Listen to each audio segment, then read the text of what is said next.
রথের প্রথম দিন থেকেই ভাবছিলাম কলকাতার ইস্কনের রথের মেলাটা একবার ঘুরে আসব, কিন্তু সময় হয়ে উঠছিল না। আজকে মর্নিং ডিউটি, হাতে অনেকটা সময়, তাই বেরিয়ে পড়লাম কলকাতার ইস্কনের রথের মেলাটা দেখার জন্য।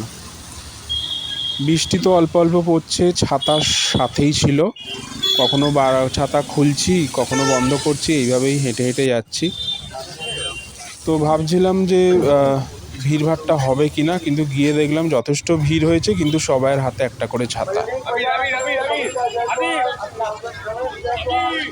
প্রত্যেক বছরই আসি, কোনো না কোনো সময় আসি, 7 দিন থাকে, তার মধ্যে যে কোনো সময়। এবারে আসলাম উল্টো রথের আগের দিন, মাসির বাড়ি।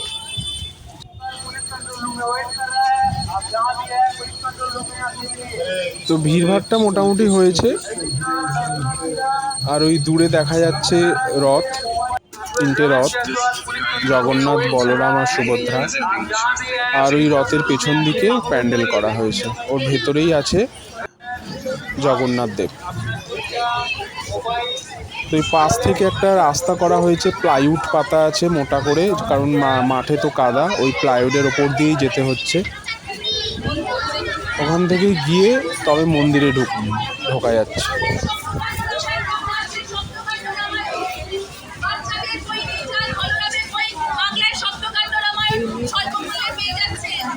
তো রাস্তার সাইডে অজস্র দোকানও আছে, বিভিন্ন স্টল আছে।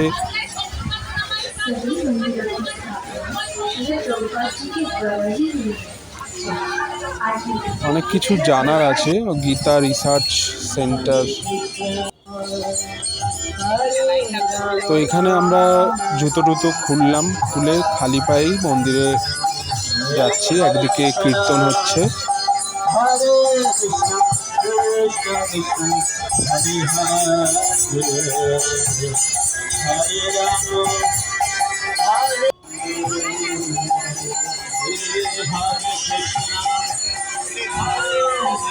রথ মানেই জিলিপি আর পাঁপড়।